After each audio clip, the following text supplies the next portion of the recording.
무엇인지 우리는 잘 알지 못하고 있습니다. 주 예수님 이곳에 오셔서 성령으로 오셔서 가르쳐 주옵시고 우리가 이 땅에 사는 날 동안 하나님의 말씀대로 행함으로 인하여 저 하늘의 복을 쌓는 저희들 되게 하옵소서. 예수님 이름으로 기도합니다. 아멘. 신명기 15장을 통하여서 면제라는 제목으로 말씀을 전하겠습니다. 지금 세계가 어떻게 돌아가고 있는지 잠시 이야기를 해야 될 것 같습니다. 오늘 아침에 제가 유튜브를 이렇게 잠시 검색을 했더니 일론 머스크라는 사람이 이야기하기를 앞으로 세계인들은 자기들이 만든 칩을 머리에 박을 것이 스스로 받게 될 것이다 라는 말을 합니다. 이게 무슨 말일까요? 이게 정말 뉴럴 링크라 해가지고 머리하고 우리 머리의 세포들하고 컴퓨터하고를 연결시킨다는 거예요. 왜 칩을 박아가지고. 그래서 우리의 일어나는 모든 생각들을 컴퓨터가 다 알고 컴퓨터가 조종할 수도 있겠죠. 대신에 컴퓨터에 있는 지식을 한 방에 밀어넣을 수가 있는 겁니다. 그래서 자고 일어나면 다음날은 프랑스어를 내가 하고 싶다면 자고 일어나면 입력이 다 되면 그냥 다음날 되면 바로 프랑스어가 유창하게 나오게 되는 겁니다. 만약에 이 일이 벌어지게 되면 어떤 일이 벌어질까요? 이게 진짜 이 현실입니다. 지금 먼 미래 일이 아니에요. 곧 일어나게 될 일들입니다. 이렇게 되면 아마 아이들이 공부는 하지 않으려고 하겠죠. 대신에 그 칩만 사면 되는 겁니다. 사가지고 머리에 박으면 끝나는 거예요. 공부할 필요가 전혀 없는 것이죠. 모든 지식이 그냥 다 들어오는 겁니다. 한 방에. 이렇게 무서운 시대에 우리가 살고 있습니다. 그러면 과연 그렇게 칩 받은 사람들이 그들은 심지어 말하기 이런 말까지 합니다. 앞으로 이 칩 속에 자기 생각과 영혼과 마음까지 다 들어간다. 그럼 이걸 갖다 다 입력을 해가지고 그걸 갖다가 다른 사람에게 꼽으면 그 사람이 내가 되는 거예요. 그래서 영생하겠다. 영생까지 이야기 나오고 있습니다. 영혼이라는 말까지 나오고 있어요. 자, 이게 참 불과 10년 전에는 이런 말들이 믿거나 말거나 하는 이야기가 지금 현실되고 있습니다. 만약에 그런 일이 벌어진다면 우리는 어떻게 살아요? 우리 성도들은 어떤 마음으로 어떻게 그걸 바라봐야 될까요? 그것이 과연 천국 가는 길일까요? 이게 천국하고는 완전히 거리가 멀죠. 완전히 거리가 멀다. 뿐만 아니라 이야기 나온 지는 한 개 더 하죠. 지금 컴퓨터가 얼마나 발전했느냐 하면 인공지능이라고 여러분 들어보았는지 모르겠는데요. 이 인공지능이 이미 인간의 범위를 넘어가 버렸습니다. 이미 이 인간과 컴퓨터가 옛날에는 인간 위에 있었고 컴퓨터 하위에 있어서 우리가 컴퓨터를 부렸는데 지금은 이 분기점이 이미 넘어가 버렸어요. 그래서 컴퓨터는 단 1초 만에 100만 권의 책을 딥러닝 한다는 거예요. 지금 인공지능이 단 1초 만에 100만 권의 책을 딥러닝, 깊이 공부를 하는 거예요. 공부를 해서 자기 생각을 해서 딱 문제 해결을 하는 거예요. 그러니까 인간이 당할 수가 없죠. 지난번에 그 이세돌 씨하고 알파고하고 대결을 했는데 이세돌 씨가 한 번은 이겼죠. 3번 해가지고. 그 참 기술적인 일이야, 그것도. 그런데 이 딥러닝을 하니까 1초에 100만 권의 책을 딱 공부를 해가지고 바둑에 대한 공부를 딱 해가지고 두니까 이길 수가 없는 거죠. 이런 식으로 지금은 인간의 범위를 훨씬 넘어갔습니다. 뿐만 아니라 지금 앞으로 이 인공지능이 계속 이렇게 발전하게 되고 사회에 이제 각계각층에 침투하게 되고 하면 일자리가 다 떨어집니다. 미국의 그 유명한 골드만삭스라는 최고의 투자 회사가 있는데 주식 투자 회사죠. 그 주식 투자 회사는 약 600명의 고금의 인력들을 고용하고 있었다고 합니다. 그 인력들은 전부 하버드, 프린스턴 이런 유명한 대학의 수재들만 다 모집해가지고 하는데 엄청난 월급이 나가는 거죠. 그런 사람에게는. 그랬는데 이 인공지능 2대를 딱 도입한 거예요. 2대를 도입하니까 이 고인력 600명이 10년 일할 거를 단 2시간 만에 처리 다 했고요.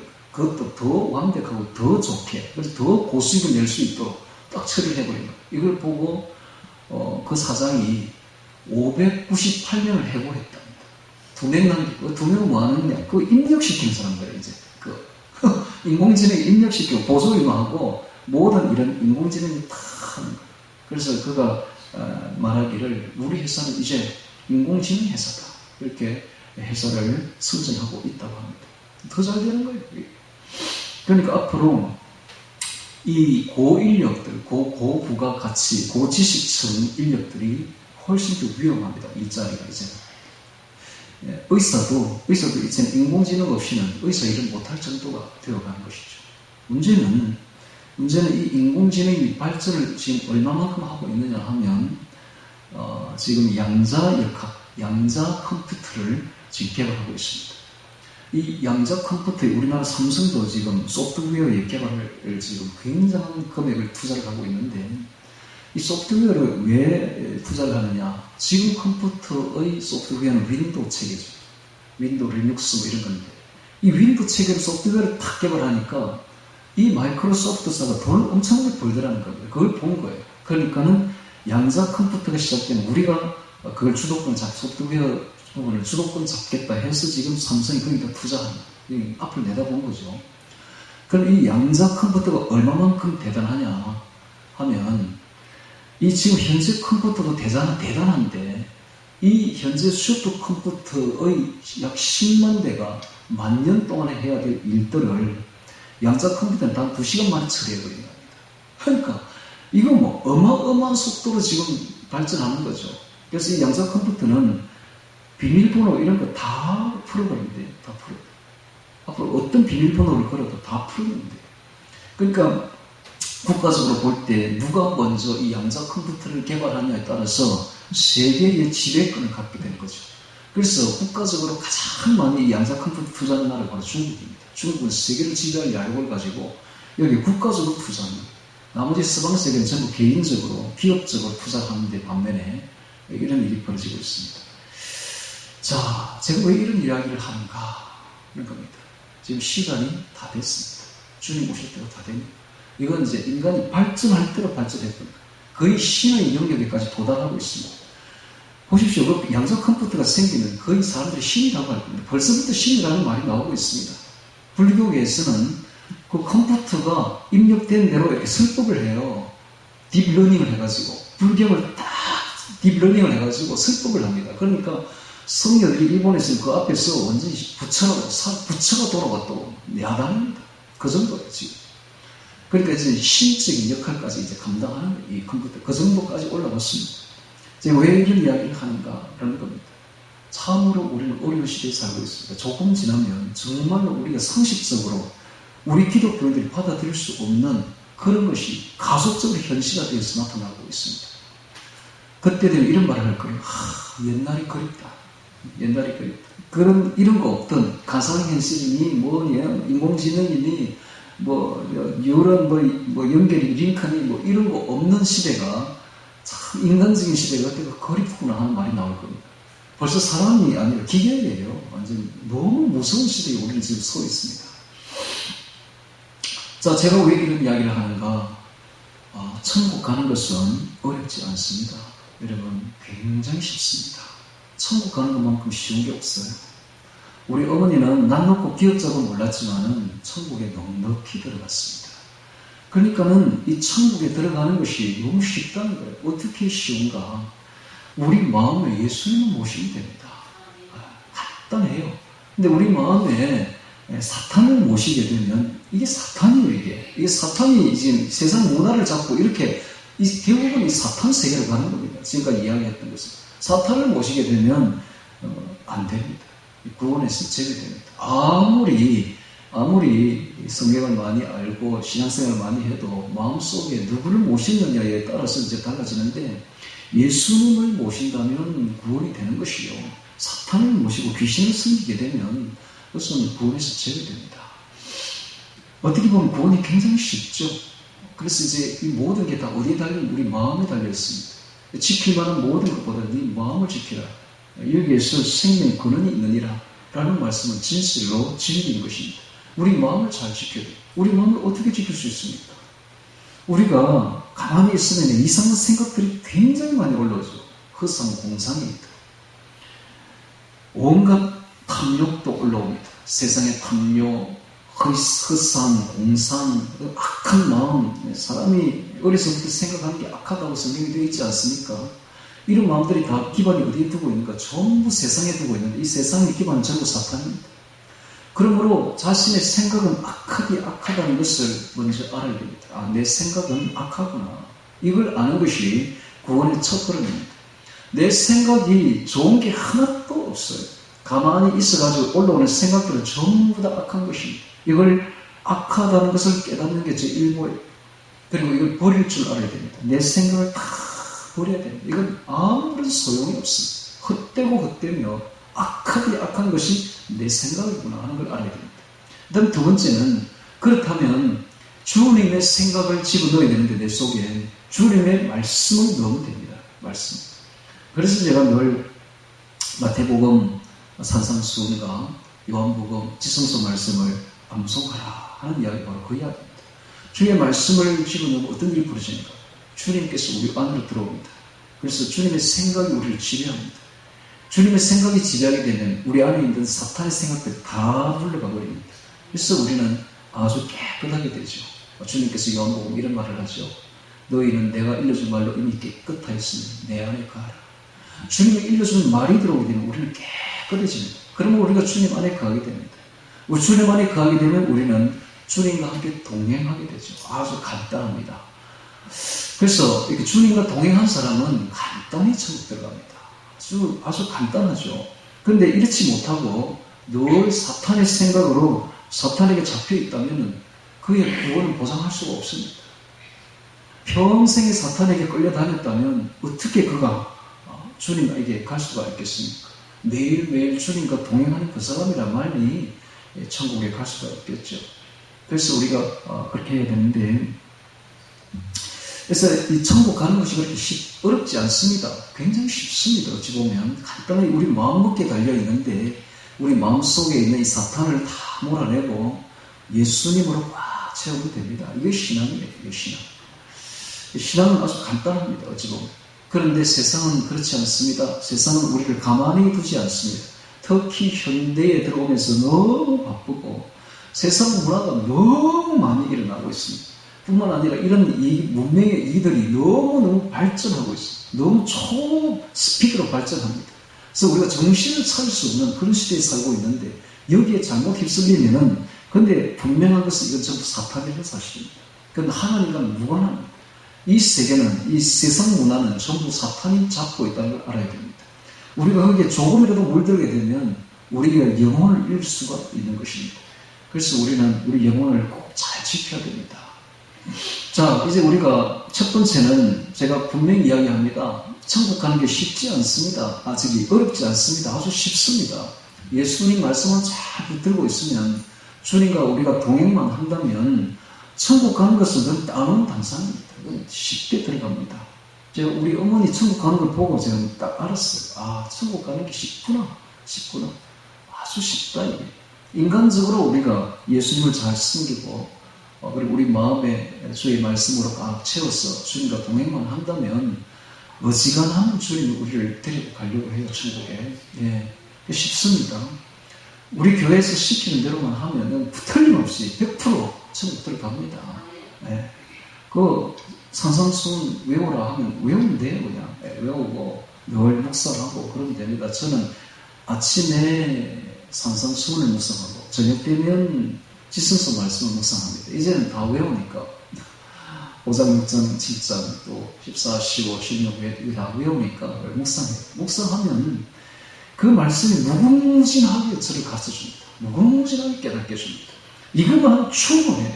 더 필요가 없어요. 이 말씀 안에 모든 게 성경의 단어가 있습니다.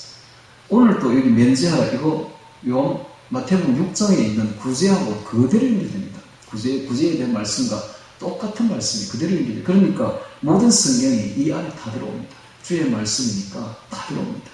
요것만 해도 충분하다 말이에요. 자, 문제는 우리는 천국 가는 건 분명한데, 이대로 가면 천국은 분명한데, 천국 가서 상급에 이제 문제가 이제 딱 걸려 있습니다. 상급. 주님께서 이런 말을 하죠. 네 보물이 있는 곳에 네 마음도 있느니라 하시면서 보물을 땅에 쌓아두지 말라. 거기는 종과 동록이 하며 도적이 보물을 뚫고 도적질을 합니다. 너의 보물을 하늘에 쌓아두라. 거기는 종과 동록이 해하지 못하며 도적이 보물을 뚫지도 못하고 도적질도 못하느니라 라고 말씀하십니다. 이 도대체 무슨 말씀입니까? 왜 보물을 왜 하늘에 쌓아두라는 말씀이 무슨 말씀입니까? 그리고 또 주님은 이렇게 말씀하십니다. 내 계명은 오직 하나다. 내 계명은 너희가 서로 사랑하라 하는 것이다. 서로 사랑하라는 말이 무슨 말씀일까요? 주님 또 거기에 이런 말을 합니다. 내가 너희를 사랑하는 것 같이 너희도 서로 사랑하라. 너희가 서로 사랑하면 내 친구가 되리니 라는 말씀을 하십니다. 그래서 너희가 친구를 위하여 목숨을 버리면 이에서 더 큰 사랑이 없나니 하면서 너희가 나의 명대로 하면 곧 나의 친구라 라는 말을 합니다. 이 사랑이 어느 정도까지 레벨이 올라가야 되는가? 친구를 위하여 목숨을 버릴 정도까지 이제 레벨이 올라가는 겁니다. 이 사랑이 그러니까 단순히 말로만 하는 사랑이 아니라는 겁니다. 이 사랑은 단순히 말뿐인 사랑이 아니라 실제 행동까지 옮겨가는데 이 실제 행동 어디까지 가느냐? 친구를 위하여 목숨을 버릴 정도로 순교할 정도, 목숨을 버릴 정도까지 올라간다는 거예요. 우리가 그 정도 되면 얼마나 좋겠습니까? 실제로 천국에서 가장 높은 레벨에 있는 반열에 있는 분들이 다 순교자들이라고 하죠. 실제로 예수님이 12제자는 전부 다 순교했습니다. 목사님 한 명 순교 안 했는데요. 요한은 순교 안 했잖아요. 맞습니다. 요한은 순교 안 했습니다. 그러나 요한은 도미티아누스 황제가 기름이 300도 아닙니까? 펄펄 끓으면 그 300도 되는 기름 솥에 집어 넣은 거예요. 그러니까 순교한 거죠. 순교한 겁니다. 그래도 살았어요. 하나님이 살려준 거죠. 그렇게 하나님이 살리는 사람이 죽일 수가 없습니다. 그러니까 이미 그 사람은 순교한 걸로 보는 겁니다. 순교자입니다. 그래서 예수님의 12제자는 전부 순교자들이에요. 이 순교자들의 말로 하늘나라에 가서 제일 높은 반열에 올라갑니다. 왜냐하면 그만큼 사랑했다는 거예요. 자신의 목숨을 내어줄 만큼 사랑했어요. 그래서 친구를 위하여 목숨을 내어주는 것만큼 더 큰 사랑이 없나니 라고 말합니다. 오늘 이제 신명기 15장에는 구제에 대해서, 면제에 대해서 이야기를 하고 있는데 이것도 사랑입니다. 사랑. 면제, 구제, 자신의 그 재물을 남에게 줄 수 있는 것, 이거 정말 사랑이죠. 그래서 하나님은 말로 하는 사랑은 안 보겠다는 거예요. 진짜 네가 뭘 하느냐를 보고 행동을 가지고 사랑의 그 크기를 결정하겠다는 겁니다. 자, 이렇게 본다면 하나님께서 우리에게 보여주신 사랑은 어떤 사랑인가? 말로 한 사랑이 아니에요. 물론 말도 많이 했습니다. 내가 너희를 사랑하노라 라는 말을 수없이 하고 있습니다. 그러나 결정적인 것은, 하나님의 사랑이 결정적으로 나타난 것은 십자가의 순교 사건입니다. 예수님께서 자신의 몸을 십자가에 드려주신 겁니다. 즉 하나님이 자신의 아들을, 하나밖에 없는 외아들을 십자가에서 죽인 사건입니다. 우리를 위해서. 이것이 하나님의 사랑이 극명하게 드러난 사건, 이것이 바로 결정적인 사건입니다. 하나님의 사랑이 결정적으로 드러난 사건이죠. 이 사건 하나로 하나님의 사랑은 온 천하에 나타난 것입니다. 오늘 우리가 예수님께서, 하나님께서 얼마나 우리를 사랑하시는가를 알려면 십자가를 보면 됩니다. 할렐루야. 거기에 이만한 사랑은 없는 거예요. 보통 사람이 사람을 위해서 순교를 할 수도 있고 죽을 수도 있죠. 위대한 사랑이죠. 그러나 하나님이 우리를 위해서 죽었다는 것은, 이거는 어마어마한 겁니다. 어마어마한 겁니다. 왜냐하면 그 사람은 위치가 크기 때문에 그렇습니다. 위치가 크기 때문에. 요즘 보험회사도 그렇잖아요. 보험회사도 사람에 따라서 보험금이 다릅니다. 지급되는 게. 별로 지급도 없는 사람이 죽으면 보험금이 별로 적게 나간다고. 그러나 고부가 가치의 사람이 죽으면 보험금이 세죠. 왜냐면 우선 버리는 그 레벨이 크니까. 마찬가지입니다. 우리가 순교하는 거하고 하나님이 순교하는 거하고는 차원이 틀립니다. 자, 이와 같이 사랑은 뭔가가 뭔가 결정적인 일이 있을 때에 사랑으로 확정되는 겁니다. 지금 하나님께서는 두 눈을 뜨고 우리가 무슨 사랑을 하는가 이것을 내려다보고 있습니다. 지금부터 제가 하는 말은 굉장히 중요합니다. 지금부터 제가 하는 말을 잘 안 들으면 천국에서 땅을 치고 후회합니다. 그런데 지금부터 하는 말을 잘 듣게 되면 어마어마한 유익이 있을 겁니다. 네, 천국에서. 자, 첫 번째, 하나님은 누구를 관심 있게 보느냐는 사건입니다. 사실 하나님은 누구를 지상의 95의 인구 중에 누구를 관심을 가지고 쳐다보느냐는 사실입니다. 하나님은 약한 자를 관심 있게 봅니다. 하나님의 마음을 아프게 하는 것은 약한 자들입니다. 그래서 하나님은 객과 고아와 가부의 아버지요, 고아의 아버지요, 과부의 남편이며 객의 하나님이십니다. 약한 자를, 지극히 연약한 자를 도와주지 않으면 쓰러질 수밖에 없는 그 사람에게 하나님 마음이 온통 가 있습니다. 여러분. 왜냐?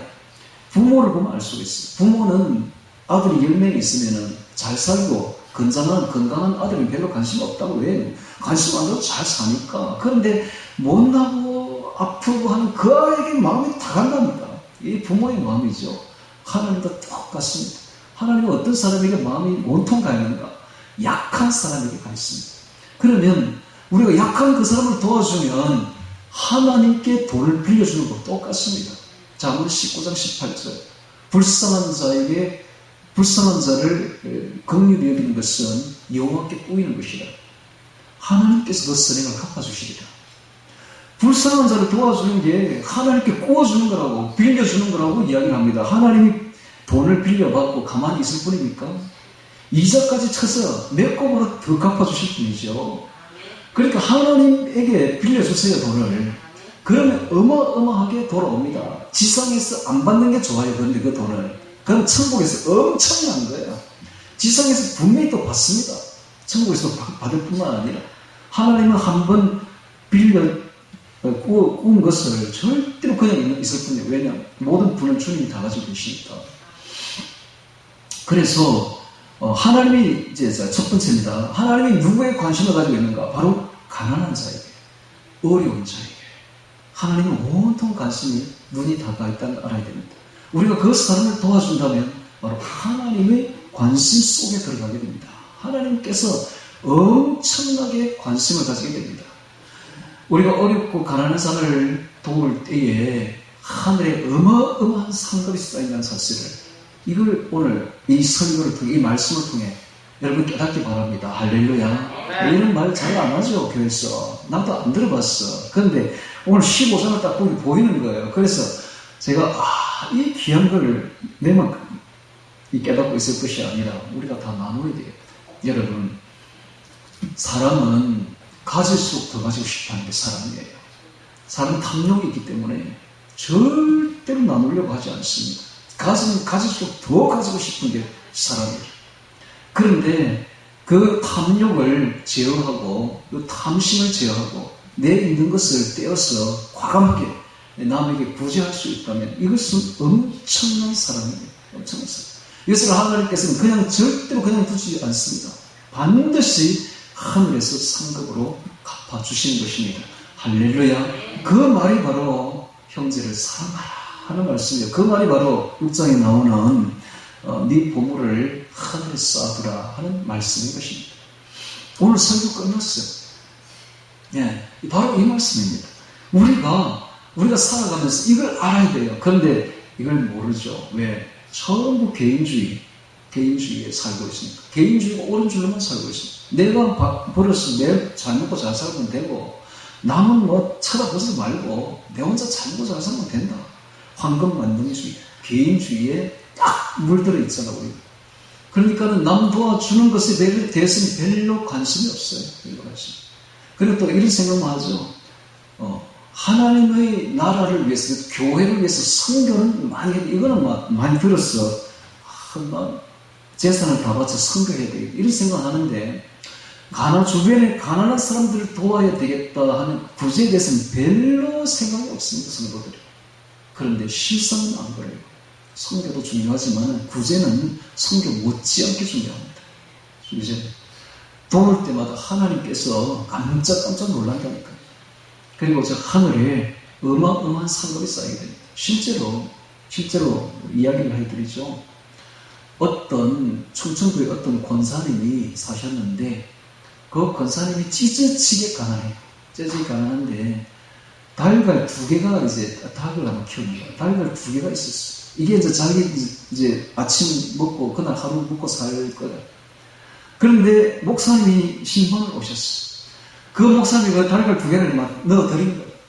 하늘에 이 권사님의 집에 엄청난 그 소리가 들리기를 지금 재료가 올라오고 있다. 무슨 재료? 집을 지을 재료가, 엄청난 재료가 올라오고 있다. 그러니까 천사들이 갑자기 바쁘게 움직이기 시작하면 큰 재료가 올라오니까 보십시오. 조그마한 구제라고 생각될지 모르지만 하나님 볼 땐 그건 큰 거예요. 그 사람이 전부니까. 그날 생활 먹고 살 것이 전부니까. 근데 그걸 목사님에게 다 드렸으니 그 엄청난 재료가 올라온 거죠. 그러니까 천사가 분주하게 움직이더랍니다. 그런데 실제로 이런 재료들이 올라오지 않는데 재료들이.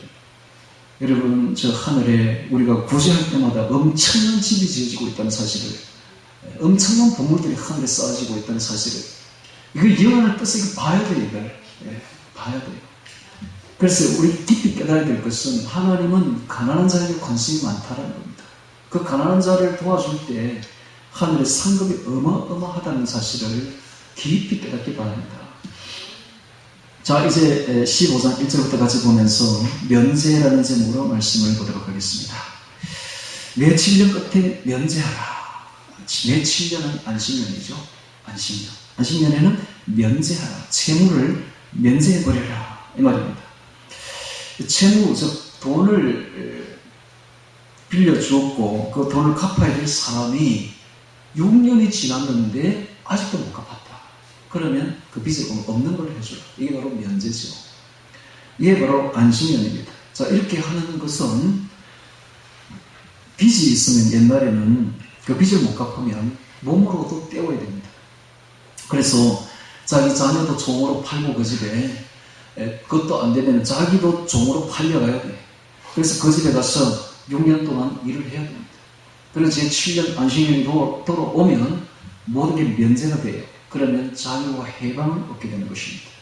그래서 하나님께서 이 아름다운 법을 만들어 주셨는데 이 면제법, 제7년 안식년에 면제하는 법, 이걸로 인해서 이스라엘에는 영원한 종은 없었습니다.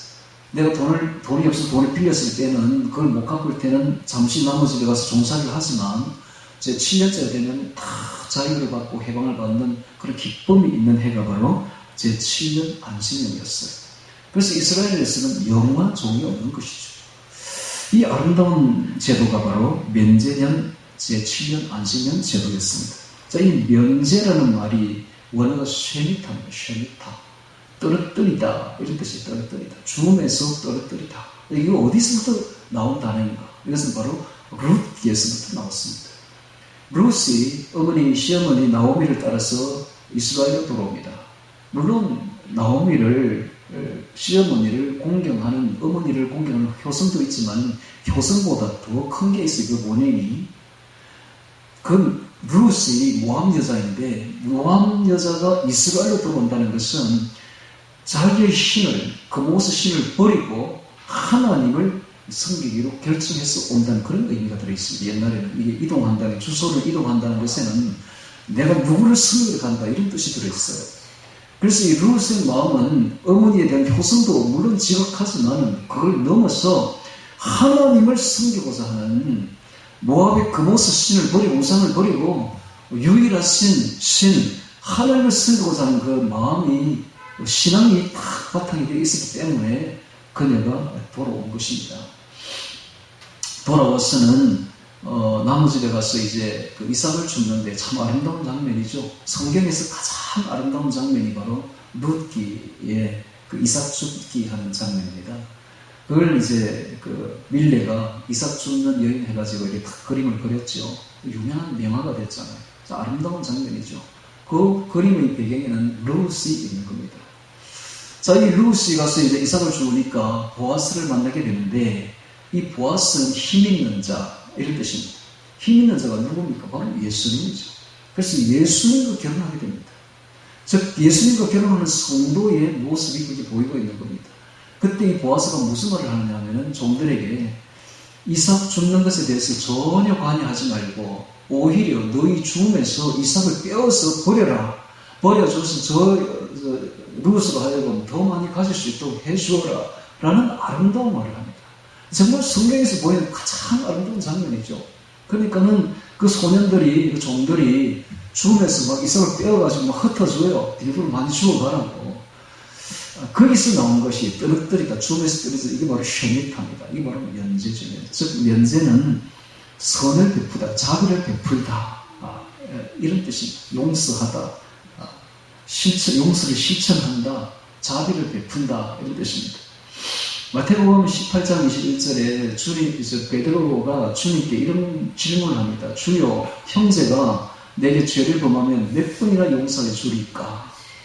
그랬더니 예수님께서 말씀하시기를, 예수께서 이러시되 너에게 이르노니, 베드로가 이런 말을 하죠. 7번까지 하오리까? 물론 그렇게 말을 할 때는 그 당시에 관행이 3번까지는 참는다라는 관행이 있었다고 합니다. 3번까지 참아주는데 나는 엄청 너그러우니까 7번까지 참아줄까요? 라고 이제 물은 거죠. 그러자 예수님께서 하시는 말씀이 너에게 이르노니 7번뿐 아니라 70번씩 7번이라도 77은 49, 490번이라도 무한정 이 말이죠. 무한정이라도 할지니라. 자, 이것이 바로 무한히 용서하라 라는 뜻입니다. 왜 이런 말을 했을까요?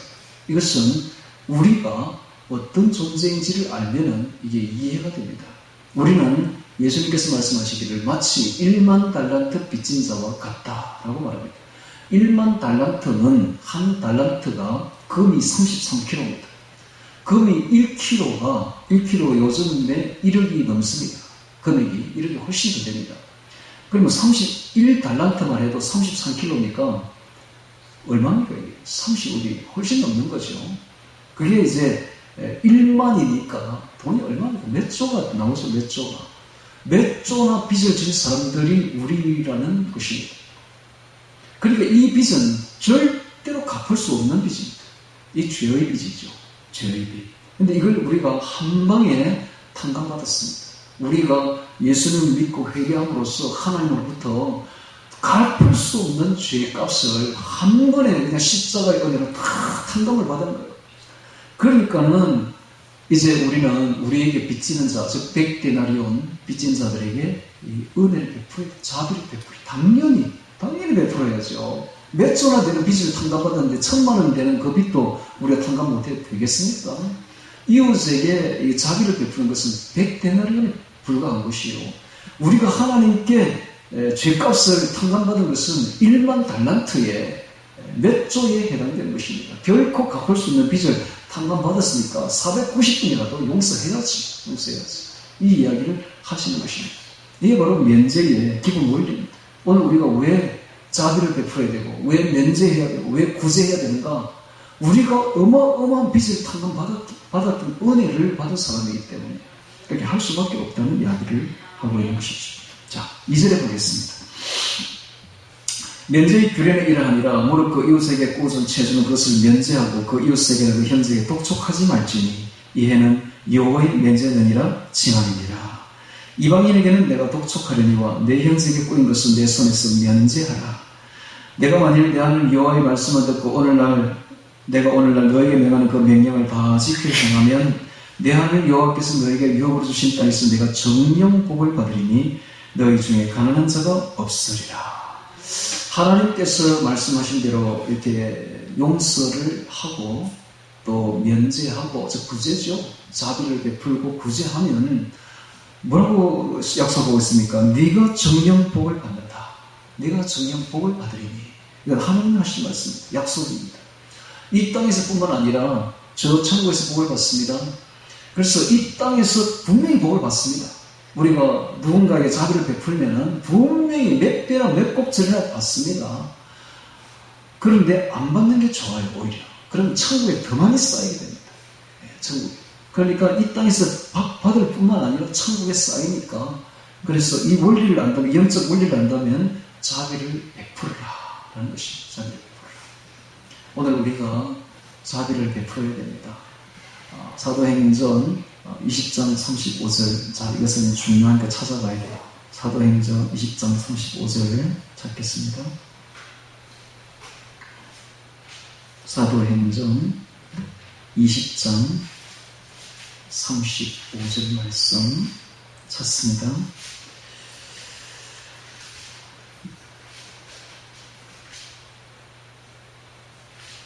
찾으면 제가 읽겠습니다. 범사에 너에게 모범을 보이노니 곧 이같이 수고하여 약한 사람들을 돕고 또 예수의 친히 말씀하신 바 주는 것이 받는 것보다 복이 있다 하심을 기억하여야 할지니라. 주는 것이 받는 것보다 복이 있다 하심을 기억하여야 할지니라. 주는 것이 복이 있습니다. 어떻게 복이 있는가? 우리가 쌓아놓기만 하고 주지 않으면 어떤 일이 벌어집니까? 자기가 얼마나 복을 받았는지 알 수가 없어요. 절대로 알지 못합니다. 사람은 탐욕이 끝이 없고 가슴에 더 가지려고 하기 때문에 늘 가난할 뿐이라. 탐욕을 부리는 자는 늘 가난할 뿐입니다. 그런데 우리가 남에게 이렇게 주게 되면 내가 얼마나 복을 받은지 그때 비로소 깨닫게 됩니다. 그래서 주는 자가 복이 있습니다. 주는 자는 넉넉합니다. 주는 자는 부자의 마음입니다. 넉넉한 자의 마음이 됩니다. 그래서 항상 줄 줄 알아야 돼요. 없어도 줄 줄 알아야 돼요. 요즘 저희 가정의 여담입니다. 요즘에 저희가 갑자기 이 통상보다 다 앵꼬가 되어버렸어요. 가진 게 진짜 없어요. 거의 바닥을 다 드러내버렸어요. 그랬는데 어저께 이제 그 청주에 일이 있어 가게 되고 우리 딸을 만나게 됐는데 식사를 이제 하고 난 뒤에 제가 아내에게 물었죠. 누가 돈 냈노? 물었더니 다들 돈을 버리니까 그 아내가 냈더라고요. 그래서 내가 잘했어. 그렇게 돌아와서 우리가 하는 말이 비록 딸랑딸랑하지만은 그래도 아이들에게 베푸니까 우리가 넉넉하다, 마음이 넉넉하다, 부자다 이런 말을 했는데요. 제가 일본에 갔더니 일본에는 이 음식 문화가 너무 안 좋더라고요. 딱 자기 도시락 그 벤또 같은 거기에는 딱 해가지고 나무 먹는 그런 게 없어 문화가. 그것만 이렇게 깨삭깨삭 먹고 그 양도 많지 않아요. 조그맣게. 근데 우리나라는 안 그렇죠. 풍성하게 이렇게 쌓아놓고 같이 나누어 먹고 또 나오면서 이제 돈을 서내려고 합니다. 그렇죠? 음식 진짜 복받은 나라 다르는 거예요. 서내려고 하는 거예요. 그 비싼데 음식값이 서내려고 막 하는 이 문화 너무 좋은 문화죠. 이게 주는 자가 넉넉한 겁니다. 주는 것이 받는 것보다 훨씬 복이 있는 것입니다. 주게 되면 넉넉해집니다. 막 작은 예지만은 그렇습니다. 이게 우리가요 줄 수 있는 것이 이게 부자인 거예요. 넉넉한 거예요. 할렐루야. 자꾸 자기 것을 채우고 탐욕만 부리면 늘 가난할 뿐입니다. 주는 것이 받는 것보다 복이 있다 하심을 기억하여야 할지니라.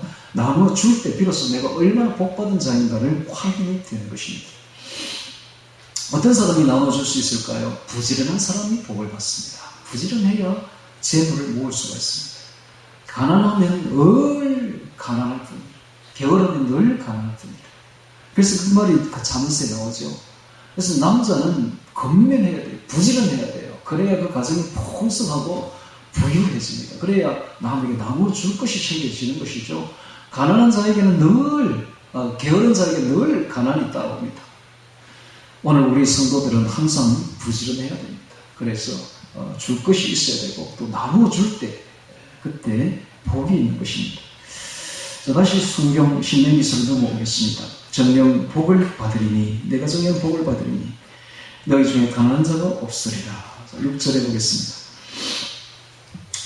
내 하나님 여호와께서 너에게 허락하신 대로 너에게 복을 주시리니 내가 여러 나라에 꽂을지라도 너는 꽂지 아니하겠고 내가 여러 나라를 치리할지라도 너는 치리함을 받지 아니하리라. 이건 하나님의 말씀입니다.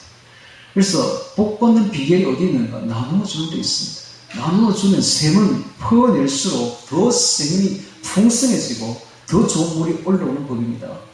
이것을 실천한 부자가 있었는데 바로 경주의 채씨들이죠. 채부자들이죠.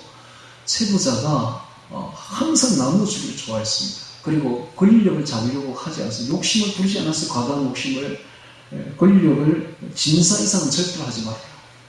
그리고 언제나 사방 백리에 있는 사람이 굶어 죽으면 안 된다. 그래서 언제나 쌀떡을 밖으로 내어놓고 누구든지 커갈 수 있도록 그렇게 했더니 세상에 300년 동안이나 그 부자가 유지될 수도 있었다는 것을 우리에게 보여주고 있습니다. 이 딱 성경 말씀 그대로죠.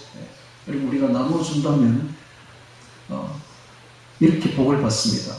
네가 여러 나라에 꾸어줄지라도 너는 꾸지 아니하고 내가 여러 나라를 치료할지라도 너는 치료를 받지 아니하고 하나님의 말씀 그대로 복을 받았던 것이죠. 오늘 우리 성도들도 이 원리를 깊이 깨달아서 주는 것이 복이 있다는 것을 깊이 깨닫기 바랍니다. 이것이 형제를 사랑하는 방법입니다. 우리가 형제를 위해서 순교를 할 수 있다면 주님을 위해서 좋겠지만 그 거창한 사랑 외에도 이렇게 조그마한 재물을 나눠줄 수 있는 것, 이게 바로 사랑입니다. 사랑. 7절에 보겠습니다. 내 하나님 여호와께서 너에게 주실 땅 어느 성읍에서든지 가난한 형제가 너와 함께 가거든 그 가난한 형제에게 내 마음을 강팍하게 하지 말며 내 손을 움켜쥐지 말고 반드시 내 손을 그에게 펴서 그 요구하는 대로 썰 것을 넉넉히 구워주라. 적극적인 사랑의 실천입니다. 넉넉히 구워주라. 삼가 너는 마음의 악념을 품지 말라. 곧 이르기를 제7년 면제년이 가까웠다고 그 궁핍한 형제에게 악한 눈을 들고 아무것도 주지 아니하면 그가 너를 여호와께 호소하리니 내가 죄를 얻을 것이라. 자, 하나님은 가난한 자에게 관심이 있습니다. 그래서 하나님이 볼 때 가난한 자에게 아무것도 주지 아니하면 하나님께 죄를 얻는 것이 되는 것입니다. 자, 10절에 너는 반드시 그에게 구제할 것이요 아낌없이 주어야 됩니다. 아낌없이 주는 자에게 하나님 풍성한 축복을 채워주십니다. 구제할 때에 아끼는 마음을 품지 말 것입니다. 아낌없이 주라는 것입니다. 이로 인하여 내 하나님 여호와께서 내 범사와 내 손으로 하는 바에 너에게 복을 주시리라. 성도는 움켜진 손을 활짝 펼 수 있어야 됩니다. 아낌없이 줄 수 있는 자, 이게 바로 성도들입니다. 복을 받은 자들이죠. 자, 하늘과 이 땅에서 복을 받는 비결이 바로 여기에 있습니다. 아낌없이 줄 때에 복을 받습니다.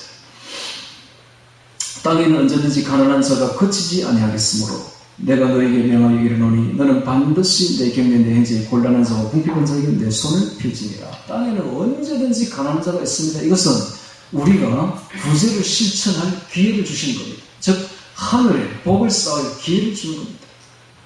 구제에 대해서 눈을 떠야 됩니다. 하늘에 복을 쌓는 비결입니다.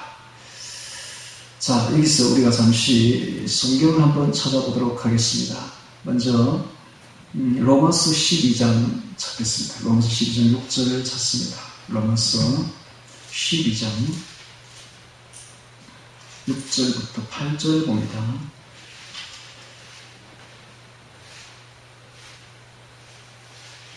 (6절부터 8절) 자, 부제에 대해서 이제 보겠는데요.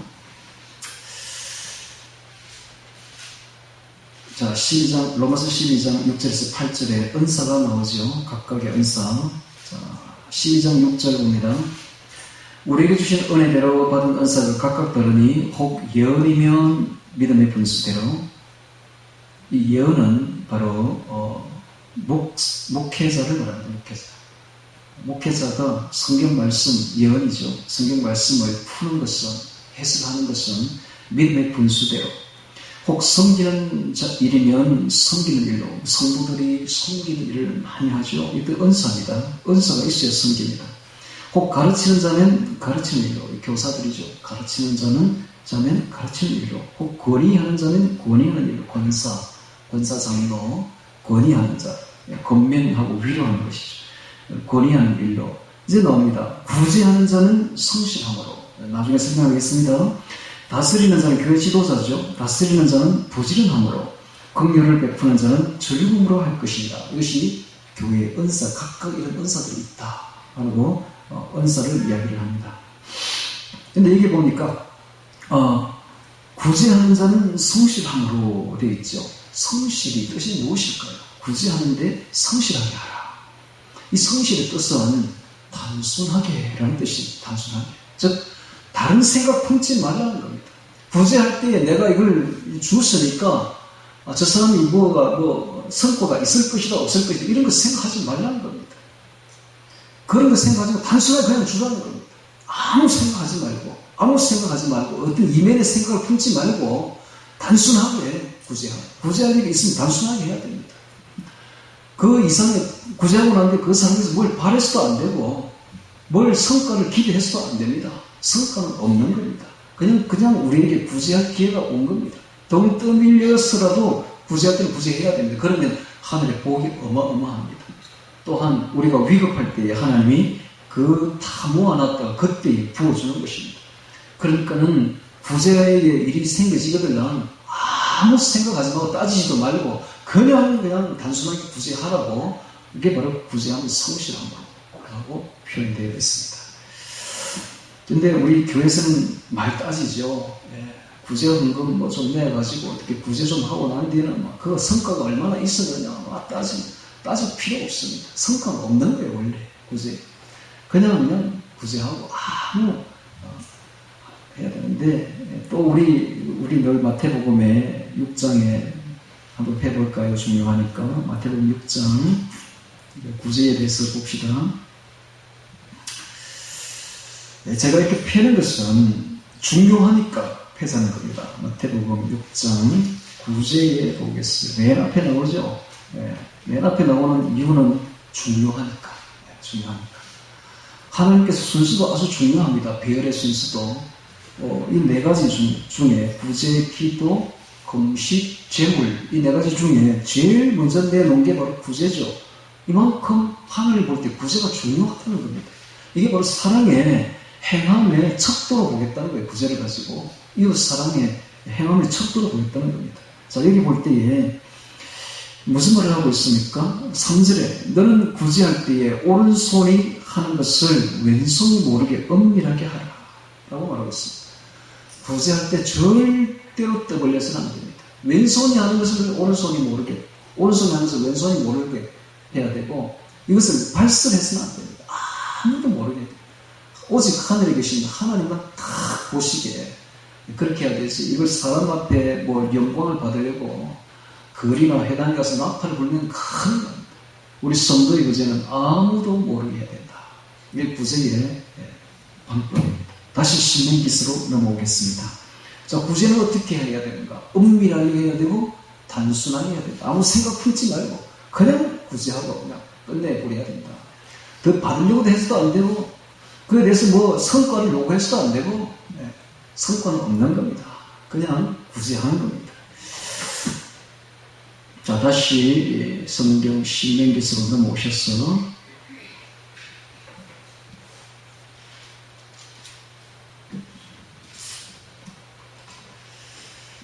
자, 이번에는 11절 봅니다. 11절 아끼지 말고 해야 됩니다. 11절 땅에는 언제든지 가난한 자가 거치지 아니하겠으므로 그렇습니다. 언제나 우리에게 구제의 기회는 있는 법입니다. 왜냐하면 우리 주변에 언제나 가난한 자가 있기 마련입니다. 내가 너에게 명하여 이르노니 너는 반드시 내게 내 행제에 곤란한 자와 궁핍한 자에게 내 손을 펼치니라. 왜 궁핍한 자, 가난한 자가 생기는가? 겨루기 때문에 그렇습니다. 어떻게 우리가 복을 받아서 부지할 정도의 복을 받느냐? 부지런하면 그렇게 됩니다. 이 차이는 바로 여기에 있습니다. 부지런히 일하면 복을 받아서 남에게 구제할 것이 생겨지는 거고요. 그렇게 구제하면 하늘에 더 큰 복이 쌓인다. 이 이야기를 지금 성경은 하고 있습니다. 자, 12절에 보겠습니다. 이번에 종을 대우하는 법을 보겠습니다. 내 동족 히브리 남자나 히브리 여자가 너에게 팔렸다 하자. 나는 6년을 너를 섬겼거든. 어떤 사람이 갚을 것이 없어서 종으로 팔려왔는데 어떤 남자나 어떤 여자가 우리 집에 여종이나 남종으로 들어왔을 경우입니다. 제7년에 너는 그를 놓아 자유하게 할 것이요. 제7년 되면 아까도 이야기했듯이 면제를 해야 됩니다. 면제를 해서 빚도 다 없애주고 다음에 노예에서 풀어줘야 된다는 이야기를 아름다운 마음을 이야기를 하고 있습니다. 그를 놓아 자유하게 할 때는 공수록하게 하지 말고 내 양무리 중에서와 타작마장에서와 포도주 틀에서 그에게 후히 줄지니. 참 하나님은 너무너무 마음이 아름답죠. 정말 이게 탕감할 뿐만 아니라 빚을 그가 갈 때는 그냥 보내지 말고 그에게 후히 주어서 보내라 라고 말하고 있습니다. 곧 내 하나님 여호와께서 너에게 복을 주신 대로 그에게 줄지니라. 너는 애굽 땅에서 내 종되었던 것과 내 하나님 여호와께서 너를 속하였었음을 기억하라. 애굽에서 이스라엘 백성이 40년 동안이나 400년 동안이나 종사를 했는데 그들이 풀려났을 때는 그들의 임금을 다 받고 나왔습니다. 이 애굽 사람들이 금과 은과 진귀한 보물과 옷가지들을 다 이스라엘에게 주어가지고 그렇게 해서 이렇게 보내는 것을 볼 수가 있습니다. 왜냐하면 그리 안 하면 이스라엘이 안 나가면 다 죽게 되었으니까 제발 좀 나가라고 자신의 있는 금, 은, 보물 다 주어가지고 그렇게 보내는 걸 볼 수 있는데 이게 이제 임금, 물린 임금비를 다 받아 나왔듯이 하나님은 그런 분입니다. 마찬가지로 너의 집에서 열심히 일을 했거든. 공수 보내지 말고 두둑히 챙겨서 그래 보내라. 후히 줄지니라고 말하고 있습니다. 이것이 하나님이 보시는 방법입니다. 우리가 이 하나님의 방법을 따라야 됩니다. 15절에 너는 애굽 땅에서 종되었던 것과 내 하나님 여호와께서 너를 속하셨음을 기억하라. 그로 인하여 내가 오늘날 이같이 너에게 명하노라. 그런데 16절에 종이 만일 너와 너에게 집을 사랑함으로 너와 동거하기를 좋게 여겨 너에게 향하여 내가 주인을 떠나지 아니하겠노라 하거든. 왜 이런 말을 할까요? 종이 안 떠나겠대. 왜냐하면 종이 6년을 있는 동안에 결혼을 하게 되면 종은 6년이 지나면 자유인이 돼서 나갈 수가 있지만 그의 아내나 그의 자식들은 여전히 종으로서 주인 소유가 됩니다. 그러니까는 이제 떠나게 되면 아내와 자식과 이별이 되는 거죠. 그래서 자식이 있고 아내가 있는 그곳에 차라리 내가 종으로 남겠다.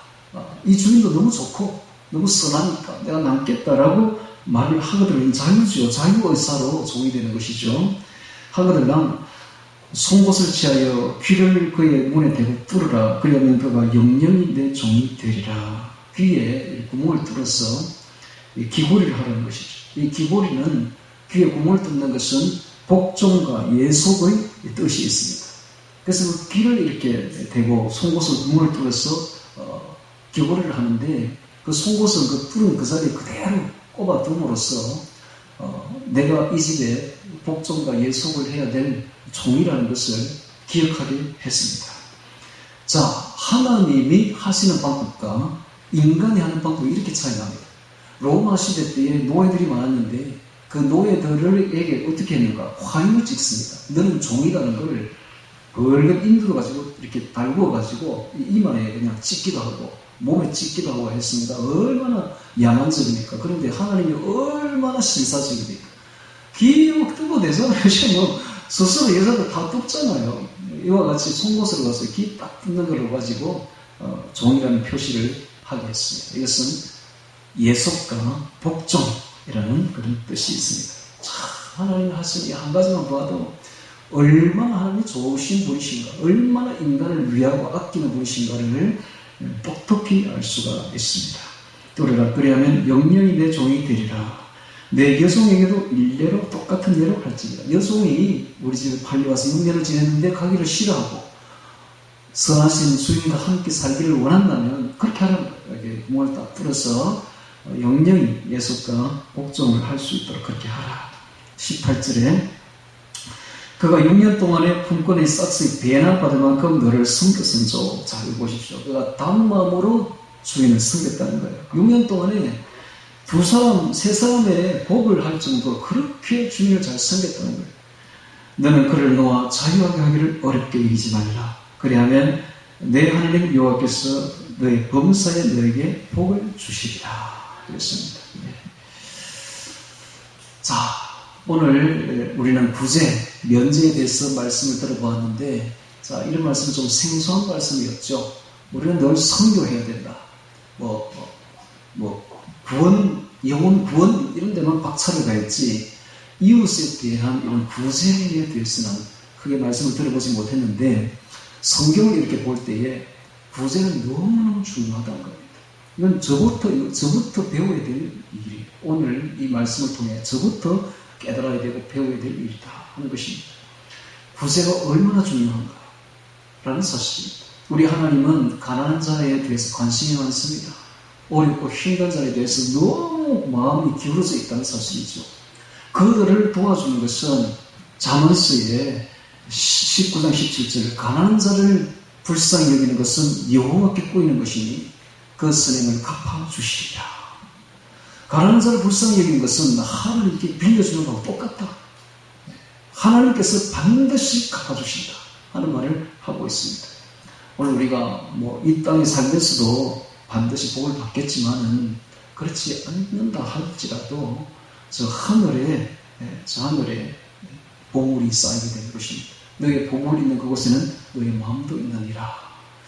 오늘 우리에게 사랑을 형제 사랑, 이웃 사랑을 하나님의 이 구제를 통해서 보시겠다는 겁니다. 절대로 이웃 사랑, 형제 사랑은 말로가 되는 게 아닙니다. 말로가 하는 게 아닙니다. 반드시 이 행동이 나타나야 되는데 그게 바로 구제로 보겠다는 것입니다. 그러므로 오늘 우리가 이 땅을 살아갈 때에 더욱더 많이 구제하시기를 주의 이름으로 축원합니다. 오늘 말씀 기억하시면서 구제 명제 다 같이 기도드리겠습니다.